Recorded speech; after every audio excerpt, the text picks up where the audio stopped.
This program is about unsolved mysteries. Whenever possible, the actual family members and police officials have participated in recreating the events. What you are about to see is not a news broadcast.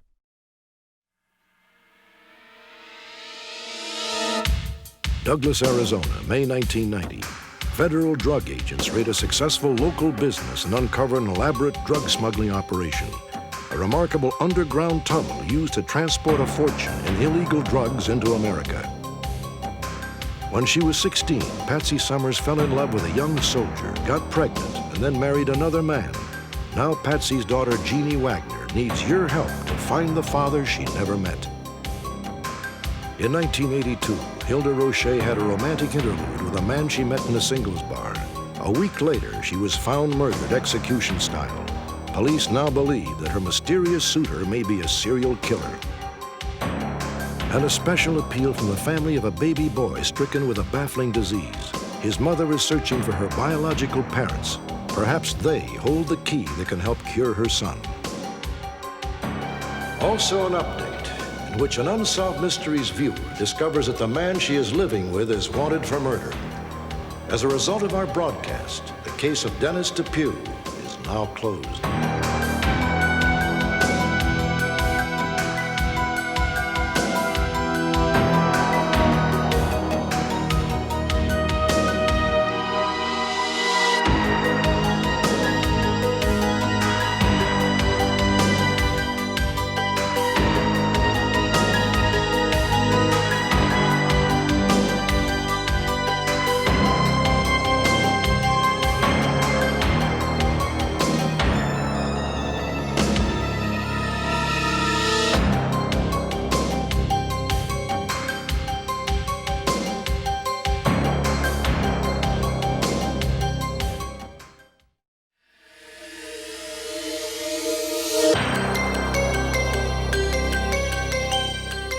For the past several years, the United States government has embarked on a highly publicized war on drugs. Sadly, some experts and politicians believe we might be losing that war, due in part to the extraordinary lengths that drug smugglers are willing to go. We're about to take you inside one of the most brazen and elaborate drug smuggling operations that law enforcement has ever encountered. Douglas, Arizona is a sleepy border town 97 miles south of Phoenix. Just a stone's throw across a 6-foot-high chain-link fence is the Mexican border town of Agua Prieta.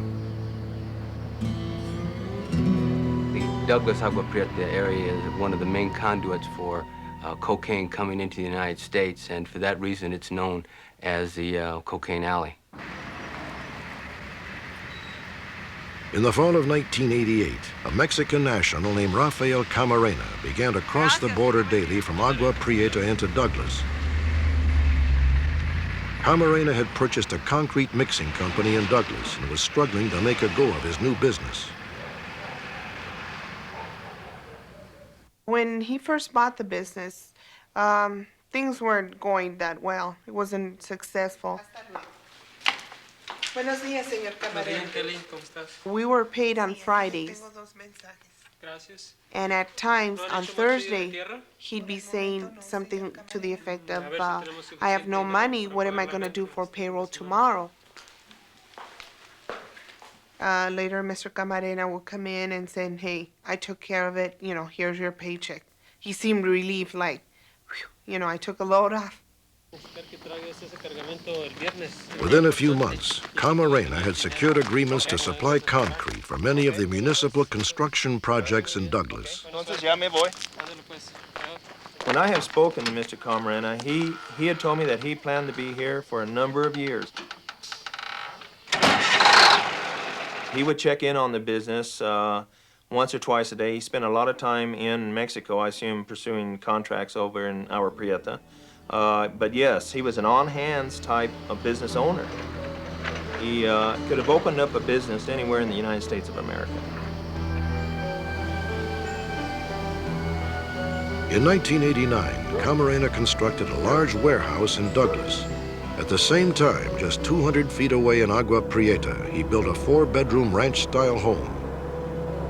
The home, located in a wealthy area of Agua Prieta, had all the amenities that come with success.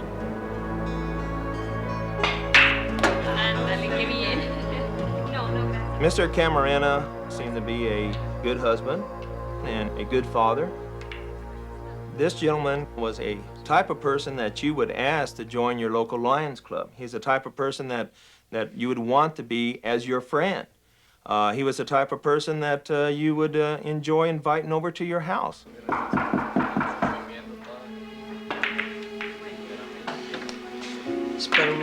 In reality, Camarena's entire life was nothing but a devious facade, created to cover up a very lucrative and very illegal enterprise. U.S. Customs officials received information that Camarena was smuggling drugs from his home in Agua Prieta across the border to his warehouse in Douglas. Incredibly, Camarena's business was located 1 block away from the U.S. Customs headquarters. Early 1990, we initiated 24-hour surveillance of the Douglas Ready Mix Company. I think we've got something. Agents staked out Camarena's business for over 2 months.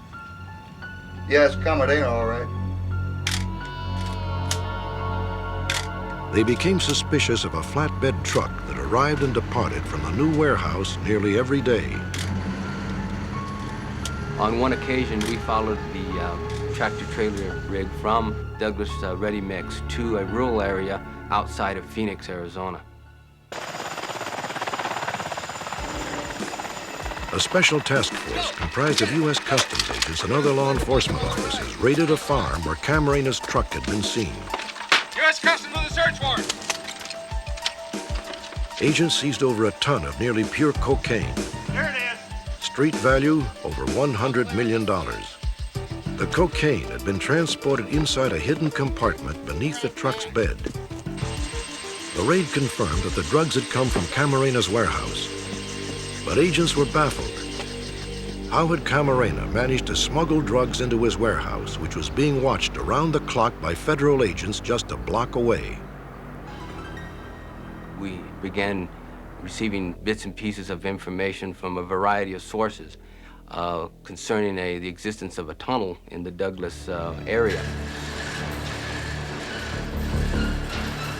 2 days later, agents from the United States and Mexico launched simultaneous raids on Camarena's warehouse in Douglas and his new home in Agua Prieta. Mexican authorities arrested 2 men who claimed to be gardeners. Camarena and his family had fled. There was no visible evidence of a tunnel. At the Douglas warehouse, U.S. agents had first found nothing unusual. Then they came upon a large floor drain. All right, I think we got something here. Let's get the grate off.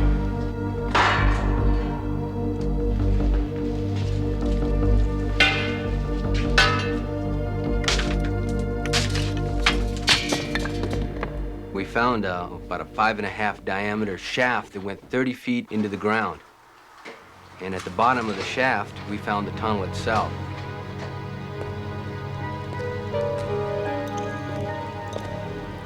This is the actual tunnel through which between 15 and 25 tons of cocaine may have been smuggled. The execution was really very good. The floor, the sidewalls, and the roof were all concrete. The tunnel itself extended 200+ feet into Mexico. When authorities uncovered the tunnel's entrance beneath Camarena's home, it became clear that this was no ordinary drug smuggling operation. It was something right out of a James Bond movie.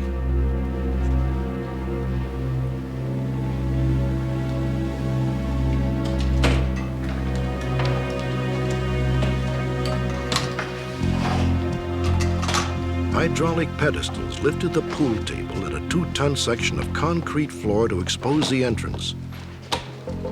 Huge amounts of drugs could be stored below until they were ready to be moved across the border. The drugs were transported on a specially designed cart. At the Douglas end, a custom-made hoist lifted the illegal cargo into the warehouse.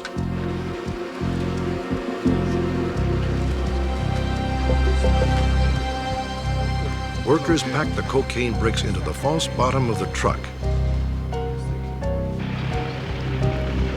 contraband was driven out right under the noses of U.S. Customs officials. Cumberland's choice of a building supply company and a cement company was very good in that it gave him access to trucks that could be used to transport the narcotics from the border area to distribution points in the United States. In my 18 years with the Customs Service, this is one of the most amazing investigations I've ever encountered. The sophistication of the smugglers, the construction of this tunnel itself, just demonstrates to what extremes these organizations will go to. It just totally surprised me because here's a man that moved $100 million of cocaine illegally into the United States, and yet he was fighting for every penny that he made at Douglas Ready Mix. Mr. Camarena didn't seem at all like a drug dealer. He didn't dress like a drug dealer. He didn't come across personality-wise as a drug dealer. He just seemed like a good family man.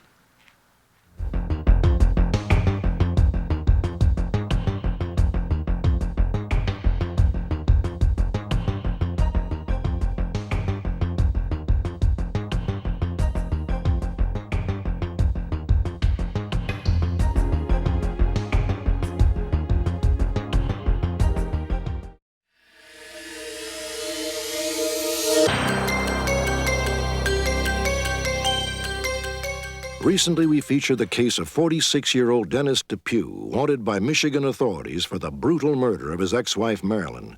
Depew was last seen on the day of the murder, driving his customized van. At around 8:30 on the night of our broadcast, a woman who asked that we call her Mary arrived at her home outside Dallas, Texas. Mary's boyfriend, Hank Queen, was already home. His van was parked in the driveway, which was out of the ordinary because he usually kept it inside the garage. Hi, it's good you got back. He told me that his mother was very ill and that he needed to make an emergency trip home. And I'm going to drive up here. Could you make me some sandwiches that I can take on there? It's a really long drive.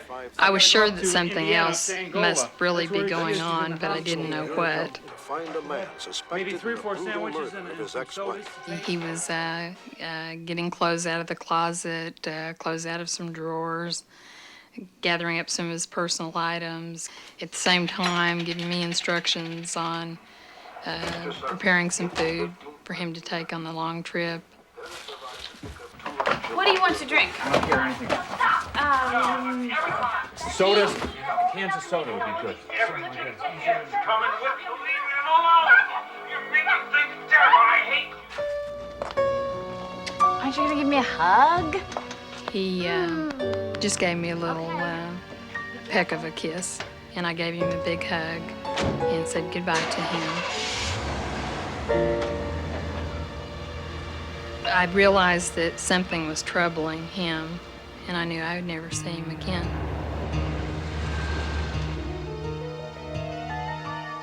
Later that night, Mary was shocked to learn that her boyfriend, Hank Queen, was really Dennis Depew, and that he had just been featured on Unsolved Mysteries. On Easter Sunday of last year, Dennis Depew arrived at his ex-wife Marilyn's home to pick up their children for a scheduled visit. Dennis erupted in a violent rage. He accused Marilyn of destroying his life and turning their children against him. You're making things terrible. I hate you. The next day, Marilyn Depew's body was discovered in a roadside ditch 9 miles from her home. She had been shot once in the back of the head.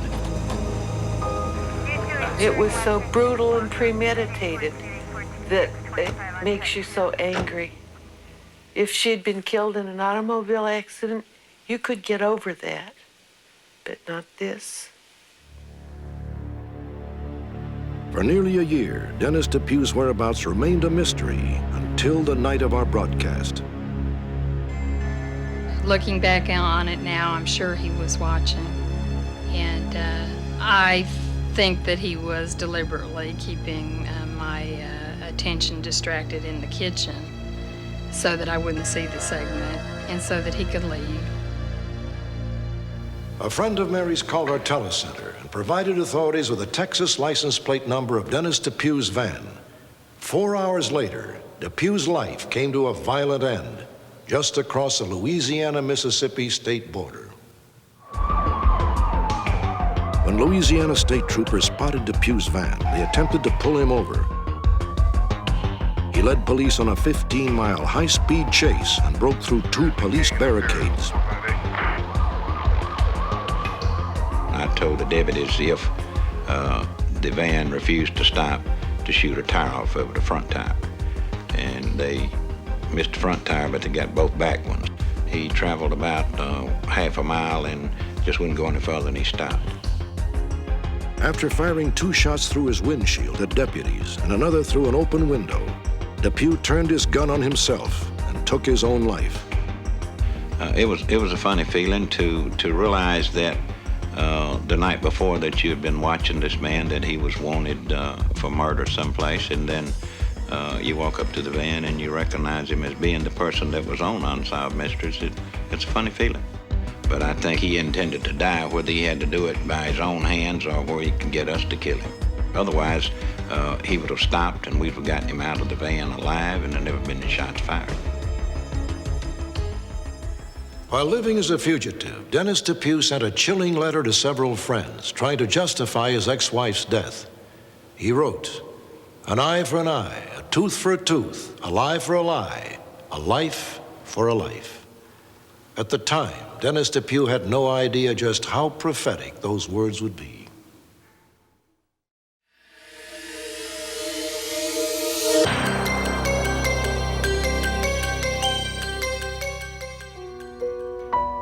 Jeannie Wagner was born in 1959 into a typical blue-collar household.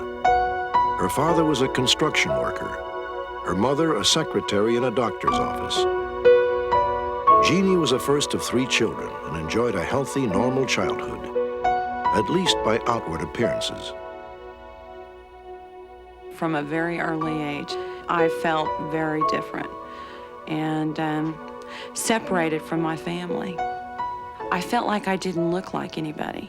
And for a while there, I thought, well, you know, maybe I was adopted. And no one intentionally made me feel that way, I don't think, but it was just a knowledge I had that was, I guess, in my subconscious. Consciously, you know, it was, you know, a family, a normal family, but there was something different. Many families seem to have their share of untold tales. Dark, disturbing secrets that are hidden away, buried, and hopefully forgotten. But occasionally these unpleasant ghosts will rise once again with far-reaching consequences. In El Paso, Texas, Jeannie Wagner recently discovered her family's tragic secret, a secret which has led Jeannie on an emotional journey through her mother's painful past. Jeannie's mother, Patsy Summers, was just 17 years old when she married. She was shy, private, and had been raised in a strict home. My mother was a very devoutly religious Catholic, had perfect etiquette, and was very concerned about her image to other people. But there was something within my mother that prevented her from being a whole person. There were times my mother was very happy, very carefree, and so much fun to be with. But then there were times where she was very, very sad. Even as a child, Jeannie suspected that her mother was tormented by some private demon. In 1973, when Jeannie was 13, Patsy Summers attempted to commit suicide by slitting her wrists. 8 years later, Patsy entered a highway against traffic and smashed head-on into an approaching car. She died 10 days later.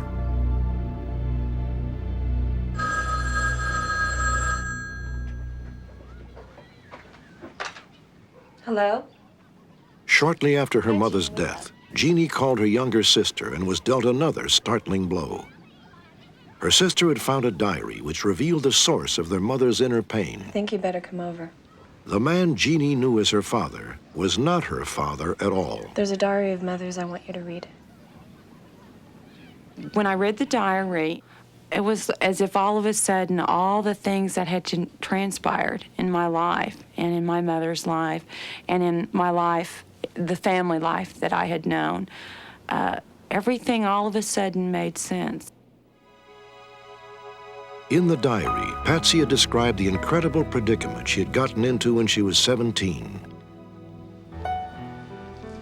In 1958, Patsy Summers was living at home with her mother and younger brother. No, you've done enough today. I'm gonna have your sister. She was an obedient daughter who excelled in school and attended church regularly. I'm gonna run along to the park then, okay? Did you do your homework? Yeah, Mom, I did. Our mother had very high standards. Don't be late for dinner. She came from a Catholic background, and we had a very Catholic upbringing. We went to parochial schools, and our home was one where we went to church every Sunday. And that was very, very important to our mother. She set a good example, and she did expect, she expected us to follow the things that were right. My mother had been going with a boy off and on for about a year. Her mother and her brothers and sister liked him a lot. They thought he was very responsible and very polite, and he drove a nice car. Back then, that was real important. And they had fought off and on through their relationship. The diary detailed how Patsy had gone to a local park one day after an argument with her boyfriend. There she met a young enlisted man stationed at nearby Fort Bliss. His name was Duncan. Hello. Hi. Do you mind if I sit down? Thanks. I'm Duncan. I'm Patricia. Patsy was immediately smitten by this handsome soldier who seemed so gentle and understanding. It's pretty here, isn't it? Yeah. Come here to think. Soon they were seeing each other on a regular basis. Could I meet you here tomorrow? My mother talked to him a lot and confided in him. Is he doing okay? And she thought of Duncan as a very kind person, and even stated that of all the people that she had known, that he was the kindest person she had ever met. I'll see you tomorrow. Okay, bye-bye. Bye.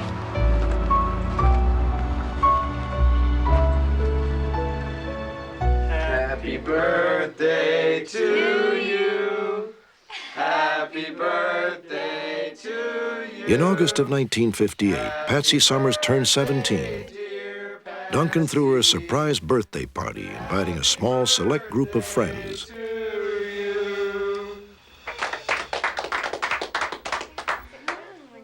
By now, Patsy was living a lie, keeping her relationship with Duncan hidden from her boyfriend and her family.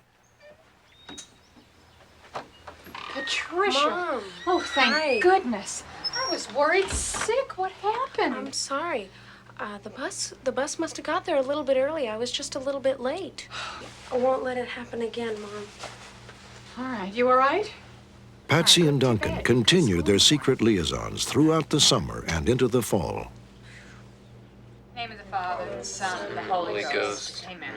In October, Patsy panicked when she discovered that she was pregnant. Little 5-year-old starts digging through Her boyfriend believed that he was the father. like a shirt around her head. Are you listening to me, Mama? I think she was consumed with fear. Fear that her family would think badly of her. It was her belief that it was just unforgivable, and she never wanted to disappoint her mother. Her mother was very important to her, and she says, there was no way I could ever tell my mother in a million years my problem. Patsy was forced to make an excruciating decision. Duncan had accepted full responsibility for the pregnancy and wanted to marry her. But Patsy opted for pleasing her family. Patsy. There's something I want to talk to you about. Sure, anything. I've come to a decision. Patsy, what is it? Don't be upset, but we can't see each other anymore. She didn't feel that she It could wouldn't work. change some things that were already set in motion, which were that she was to be married. And she was to be married to someone that was known and accepted by her family. Sorry. Given the times and also given the kind of religious training that we had, I can see how she made the choice, yes. The pain of Patsy's dilemma was exposed in a diary entry. I had to do it. I had to please my mother. That was the most important thing in the world. There was no other way. To you, Patricia Ann Summers, take this man to be your lawfully wedded husband, to have and to hold, to love and to honor. On November 11th, 1958, Patsy and her boyfriend were married. For as long as you both shall live. Only the two of them knew that Patsy was pregnant. By the power vested in me. Only Patsy knew who the real father was. You may kiss the bride. No one suspected a pregnancy. No one. It was just a wedding, and it was lovely.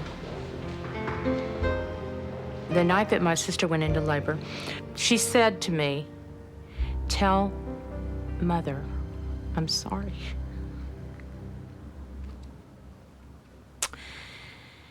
And what I realized was that she had been pregnant before she was married, but I certainly didn't realize that it went any further than that.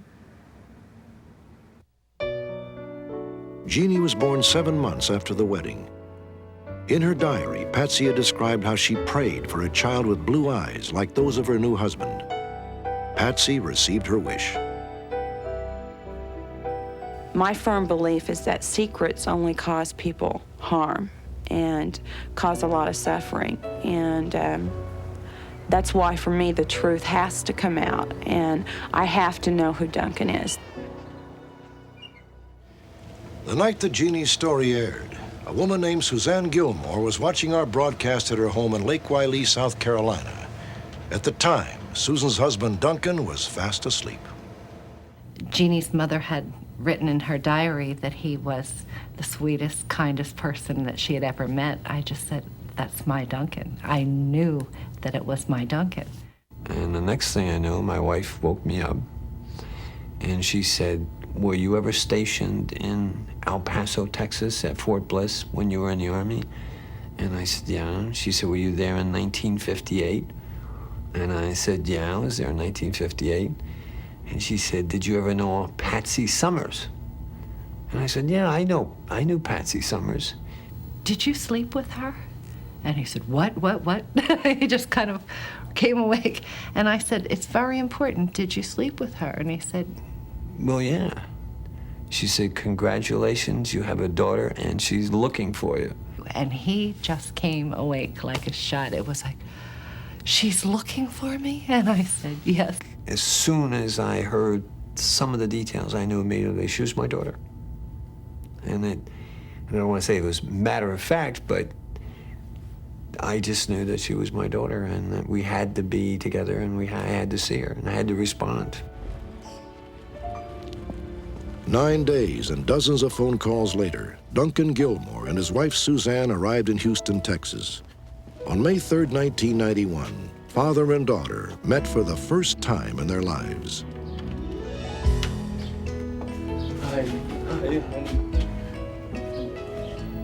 When I hugged my dad, it was a combination of being really, really happy, but also there was a little sadness there that so many years have gone by and that we've missed out on each other's lives. I love you. I love you too. I will always remember Jeannie coming to the door and for the first time seeing my daughter and holding her. The The day was made even more special when Duncan met his only grandchildren, Joshua and Justin, for the first time. When I saw my boys playing catch with their grandpa, it just felt right. They needed a grandpa, and I can't think of a better grandpa for them to have. Push me. Never could I have hoped in a million years or prayed 1,000 prayers for this to turn out as well as it has. And he's turned out to be everything that I thought he was going to be. Yeah, you did. And tomorrow and the day after, I'll now have a dad who loves me and wants to be a part of my life.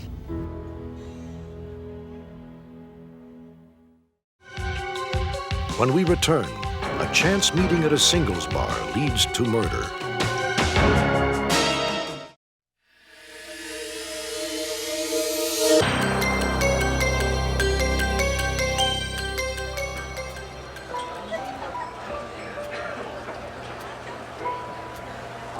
Excuse me, is anyone sitting here? No, go right ahead. Thank you.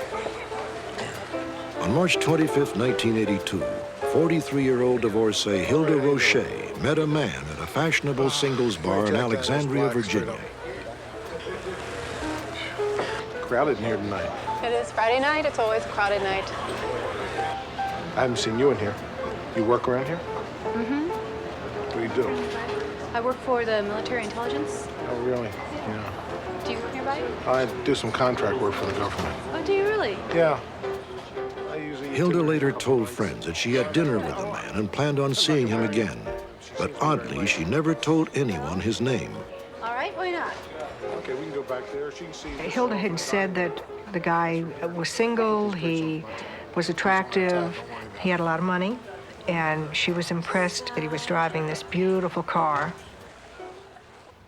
I started to tell her, don't believe everything this guy's telling you. The car is probably rented. Anybody can make up a big story. You don't know anything about him. Watch out. 1 week later, the nude body of a woman was found in a wooded area near an elementary school. She had been murdered execution style. There were signs of sexual assault. Police had no idea who the victim was.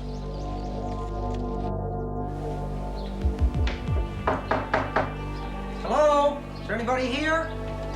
County Police? Is there anyone here? 4 days later, investigators searched Hilda Roche's townhouse after co-workers had reported her missing. Well, Lenny, it doesn't look like there's anybody here. I got a wallet here. In the living room, officers found Hilda's wallet. Hey, Lenny? Yeah. Hold on just a second. We just identified our victim. Got her picture on her driver's license right here. Authorities now knew that Hilda Roche was the woman who had been found murdered. Get the crime scene text down here. Hey, I'd like you to go ahead and do a 360 of the room, get the bed. Evidence in Hilda's bedroom confirmed that she had been sexually molested. Tape on the floor here, adhesive tape there, clothes over here. The bed and the whole bedroom was in disarray, and we found her blouse and a pair of slacks and some pantyhose and some adhesive tape. And that's indicative of a struggle going on there. And other evidence that we located in the room also indicated that some type of sexual activity took place. Because there were no signs of forced entry at the apartment, detectives concluded that Hilda Roche was murdered by someone she knew. Most homicide detectives agree that the first 48 hours of a murder investigation are the most crucial. Beyond that point, leads grow cold and suspects disappear. In this case, it took 4 days just to identify Hilda Roche and more than 3 months to zero in on a suspect. A man authorities now believe may be a serial killer. I mean, up to you. No, that would be great. I'd love to. When detectives interviewed Hilda Roche's friends, they learned about the mysterious man she had met at the singles bar just 1 week before her death. Hilda had told her friends that the fellow was from Florida, drove a nice car. He was a consultant for the government, and that he lived in these apartments over in Alexandria. As a matter of fact, she told her that she even went over to the apartment that evening. The 1,400-unit apartment complex was the only clue to the man's identity. Investigators searched through files and files of lease agreements dating back 3 years. They were looking for any resident, past or present, who matched the description of the man Hilda had met. We went through approximately 25 to 30,000 files. And out of that 25, 30,000, we come up with 32 possible names that fit the profile of the person that Hilda had described to her friend. Detective Cahill was confident that his team was closing in. All they needed was one piece of evidence that could link any of the 32 suspects with Hilda Roche. 3 months into the investigation, they got the break they needed. My wallet's missing. Excuse me? My wallet's gone. It's... Authorities learned that Hilda had lost her wallet on the very night she had met the man. There's no place for it to go. It's, I can't believe I left Miss? Excuse me. Is there a problem? My wallet. She's lost her wallet, she thinks. What color was it? For some unknown reason, Hilda's mysterious suitor insisted that he be contacted if the wallet was found. Okay, I'll check with the bartender. Are we set at the end? Okay, no problem. I'll be back. God, this is embarrassing. A few days later, the restaurant found Hilda Roche's wallet. Yes, sir. May I help you? Yeah, I called before you found the lady's wallet, tan, belonging to Hilda Roche. I'm here to pick it up. Okay, let me check and lost and found. She had called and said that he was going to bring the wallet back. And I'm saying, something wrong here. Why did he go to the management to find out about the wallet?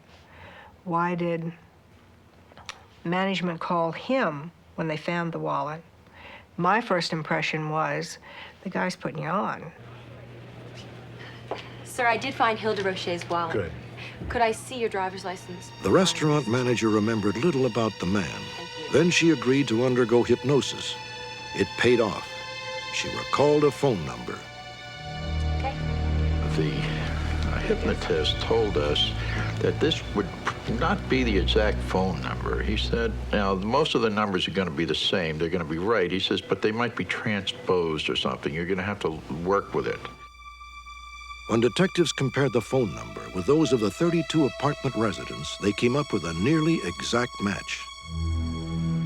The number belonged to 38-year-old Gregory Barker.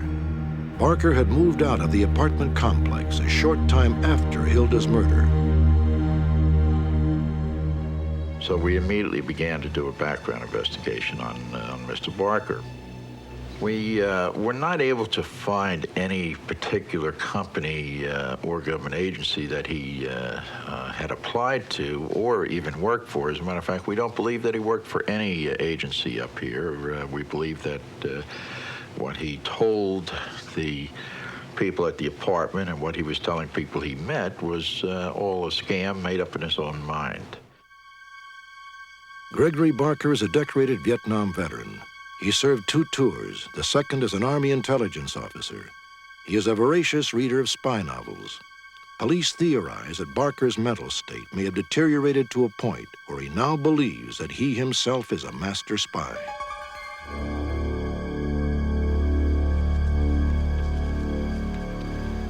Based on Barker's psychological profile and crime scene evidence, Detective Cahill has developed a chilling scenario of what happened the night Hilda Roche was murdered. Greg. Hi. I thought you were going to come tomorrow. What I have. My wallet, thank you. I believe that Gregory Barker came over to the house in the intention of returning the wallet to Hilda and possibly something else in mind. You look fine. May I come in? Yes, come in. I'm sorry. During his visit with Hilda, he had an altercation, a violent altercation with her down in the living room. And sometime later, up in the bedroom, her clothes were taken off and a sexual activity occurred there. at that time took her against her will out of the house down to the school, which is located about 9.5 miles away from the house.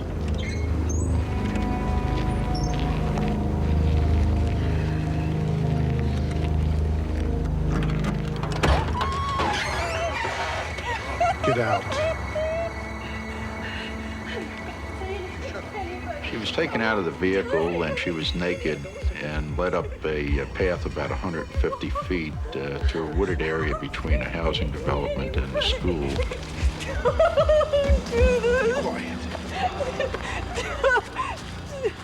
At which time he just brutally murdered her with a gunshot to the head.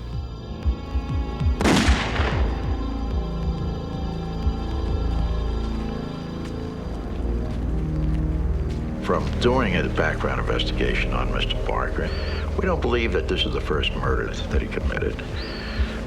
We don't believe that this was the last murder he committed. We believe that he could be responsible for numerous murders.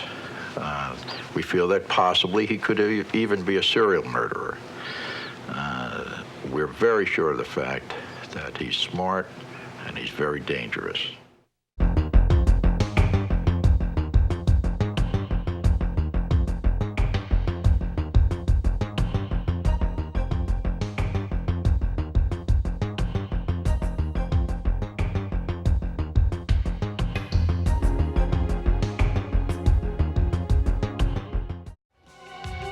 Next, the heartbreaking story of a 10-month-old boy who's fighting for his life.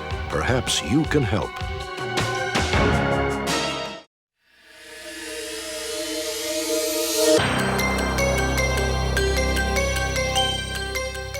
In the past, we have brought you many stories of lost love, often about adopted children looking for their biological parents.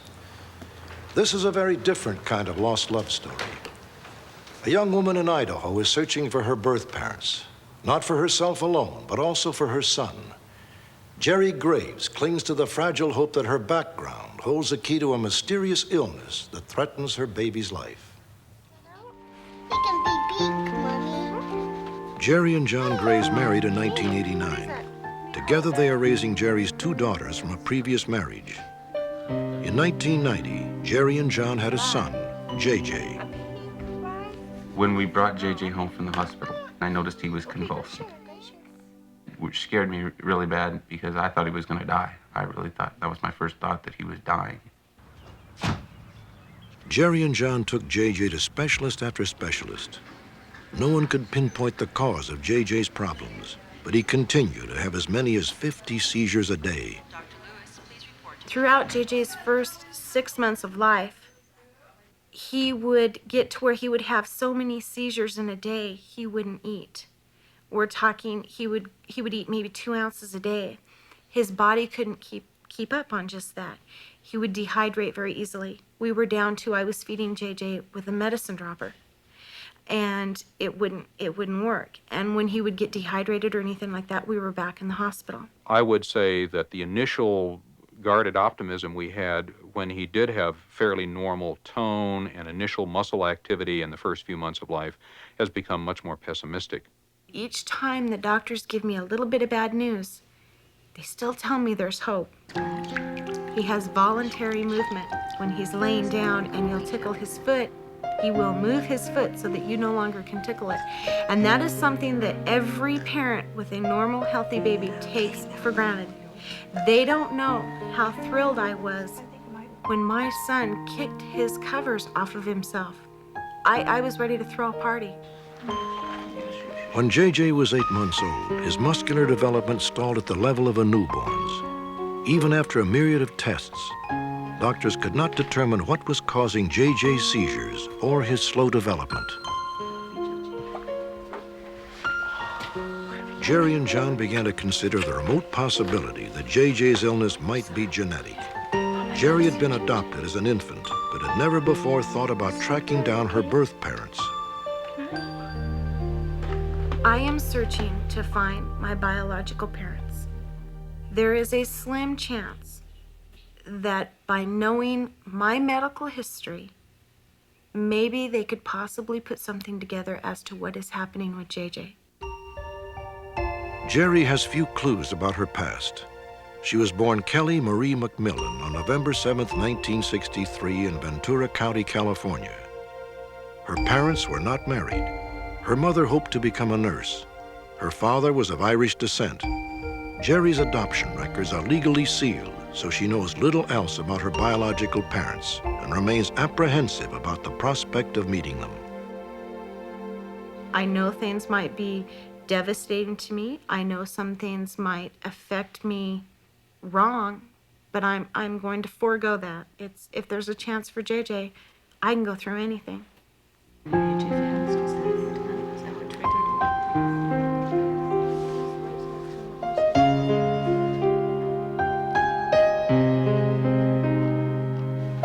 I've had a doctor come in and tell me that my son wasn't going to live, but in the same breath, that doctor told me that my son has a chance. And even though he may have problems, and he may not be normal, he's my baby and he's my son. There is an answer out there. And we will find it.